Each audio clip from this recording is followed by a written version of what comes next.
பயங்கரமான திருப்பமா ரோகிணிக்கு ஒரு ஆப்பு கிடைக்கும் அப்படின்னு நம்ம எதிர்பார்க்கல. அதுவும் ஒரே நாள்ல கிடைக்கும் அப்படின்னு கண்டிப்பா எதிர்பார்க்கல. ஏன்னா வந்து இந்த தீபன், ரதி இந்த கல்யாணத்த வச்சு இழுத்துட்டு கொண்டு போறதே நமக்கு பல பேருக்கு விருப்பம் இல்ல. ஏன் அந்த கதை இப்படி போகுது? இதனால மெயின் கதைக்கு ஏதாவது பிரயோஜனம் இருக்கா? அப்படின்னு நம்ம நெறைய கேள்விகள் கேட்டுட்டு இருந்தபோது, இப்ப கடைசியா வந்து பார்த்தீங்க அப்படின்னா, சூப்பரான ஒரு திருப்பத்த கொண்டு வந்திருக்காங்க. இன்னைக்கு நிஜமாவே நல்ல எபிசோடு. 2, 3 நாளா வந்து நம்ம கொஞ்சம் புலம்பிட்டு இருந்ததுக்கெல்லாம் சேர்த்து வச்சு. ஸோ இப்போ வந்து பார்த்தீங்க அப்படின்னா வந்து முதல்ல இப்ப முத்துவ அரெஸ்ட் பண்ணி கூட்டு போகும்பொழுது, அங்க ஒரு எமோஷனலா ஒரு விஷயத்த வைக்கிறாங்க.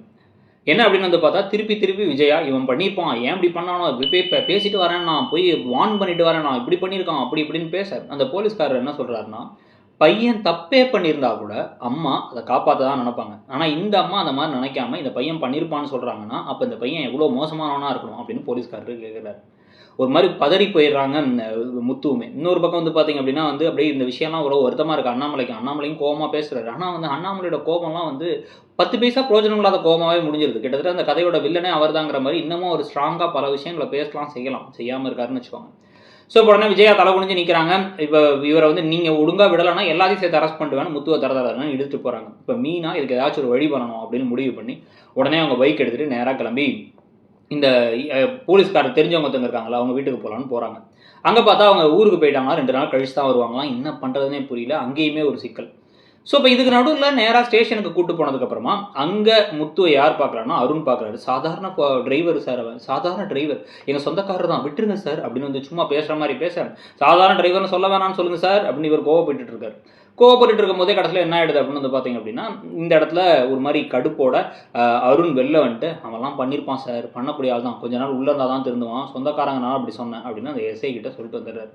நமக்கே பார்க்குறதுக்கு பாவமாக இருக்குது முத்துவை நினச்சா. சுற்றி எல்லாரும் ஒரு முதுகில் சபக் சபக்கம்னு குத்திக்கிட்டு இருக்காங்க. ஸோ இப்போ இதுக்கு இடையில தான் வந்து பார்த்தீங்க அப்படின்னா வந்து மீனா நேராக வந்து அருணோட வீட்டுக்கே வந்து ஹெல்ப் பண்ணுறீங்களான்னு கேட்க, நான் கண்டிப்பாக முடிஞ்சா பண்ணியிருக்க மாட்டேனா, எனக்கு கூட எவ்வளவோ ட்ரை பண்ணி பார்த்துட்டேன், ஆனால் இவர் அடித்ததில் ஒரு ஆள் உயிருக்கு போராடிட்டு இருக்காரு, அவரை காப்பாற்றுனதுக்கப்புறம் தான் தெரியும், அவர் பிழைக்கலன்னா மர்டர் கேஸ் ஆகிடும் அப்படி இப்படின்னு இன்னும் பயமுறுத்திட்டு மட்டும் தான் இருக்காங்க. என்ன பண்ணுறதுனே புரியல மீனாவுக்கு. என் தாலியை நான் தான் காப்பாற்றணும், உன் ஹஸ்பண்ட் ஹெல்ப் பண்ணாட்டியும் பரவாயில்ல, நான் ஏதாச்சும் பண்ணுறேன் அப்படின்னு கிளம்பிடுறாங்க. சீதா பாவமாக முழிக்கிறாங்க. அந்த மாமியார் வேற வந்து முத்துனாலே அவங்களுக்கும் பிடிக்காதுல்ல, அவங்களும் ஒரு மாதிரி பேசுகிறாங்க. நேராக அவங்க என்ன பண்ணுறாங்கன்னா ரதியை போய் பார்க்குறாங்க. என் புருஷன் அந்த மாதிரிலாம் பண்ணியிருக்க மாட்டாமா, கண்டிப்பாக வேறு ஏதோ இது இருக்குது அப்படின்னு தீபனுக்கு கால் பண்ண. தீபன் இல்லை அவர் போன அப்புறம் தான் அடித்தாங்கன்னு சொல்லிக்கிட்டு இருந்தவர் ஒரு கட்டத்துக்கு அப்புறமா ஒரு க்ளூ கொடுக்குறாரு. வெளில போகிறதுல ஒரு ஆள் வந்து சிட்டின்னு கால் பண்ணி பேசினாங்கன்னு உடனே இவங்க டக்குன்னு என்ன பண்ணிட்டாங்க, இந்த விஷயத்தை அந்த இவங்களுக்கு தெரிஞ்ச இன்ஸ்பெக்டருக்கு ஃபோன் பண்ணி சொல்லிட்டாங்க. அவர் எஃப்ஐஆர் போட வேணாம்னு சொல்லிட்டு இந்த விஷயத்தை அந்த எஸ்ஐ கிட்ட சொல்லிட்டார். சொன்னதுக்கப்புறமா வந்து பார்த்தீங்கன்னா நேராக மீனா அங்கே போயிட்டு இவன் தான் அதை பண்ணியிருக்கான் சார், எனக்கு வந்து அங்கே நல்லா தெரியும் அப்படின்லாம் சொன்ன உடனே சிட்டியை ஆள் வச்சு வர வச்சு அவர் நல்லா விட்டு அட்டின்னு அடிக்கிறார் அந்த போலீஸ்காரர். அடிச்சு என்னடா கட்ட பஞ்சாயத்து பண்ணிருக்கியா, நீ கூலிப்படலாம் வச்சு பார்த்துட்டு இருக்கியா அப்படின்னு அடித்ததுக்கப்புறமா ஒரு கட்டத்தில் வந்து சொல்லக்கூடாது சார், என் தொழிலுக்கு சொல்லக்கூடாது சார்னு அவர் ஒரு கட்டத்தில் ரோகிணி தான் அதை பண்ணாங்கங்கிறாரு.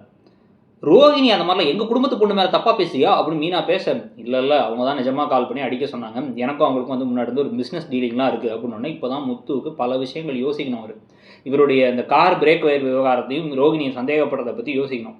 இப்போ கடைசியாக என்ன ஆகிடுது அப்படின்னா நேராக ஆட்களை கொண்டு வந்து இப்போ வந்து லேடி கான்ஸ்டபிள் அனுப்பி ரோகிணியை அரெஸ்ட் பண்ணிட்டு போகிற மாதிரி காமிக்கிறாங்க. இது கனவுன்னு மட்டும் சொன்னால் நமக்கு செம காண்டாயிடும். ஆனால் அரெஸ்ட் பண்ணி போனதுக்கப்புறம் என்ன நடக்கும்னு நினைக்கிறீங்க, அரெஸ்ட் பண்ணுவாங்கன்னு நினைக்கிறீங்களா, இந்த கதை எப்படி போகுதுன்னு நினைக்கிறீங்கிறத சொல்லுங்கள். இன்றைக்கி எபிசோடை பற்றி உங்கள் கருத்தையும் சொல்லிட்டு அப்படியே மறக்காமல் இடம்பொருள் சேனலையும் சப்ஸ்கிரைப் பண்ணிவிடுங்க. நம்ம போடுற வீடியோஸில் ரிவ்யூ லாங் ரிவ்யூவாக இல்லாமல் ஷார்ட்ஸ் மாதிரி ரிவ்யூ வேணும் அப்படின்னா இடம்பொருள் நவ் சேனலில் அதை போட்டிருக்கோம். நம்மளுடைய இன்னொரு சேனல், அந்த சேனலை சப்ஸ்கிரைப் பண்ணிக்கோங்க. தேங்க்யூ.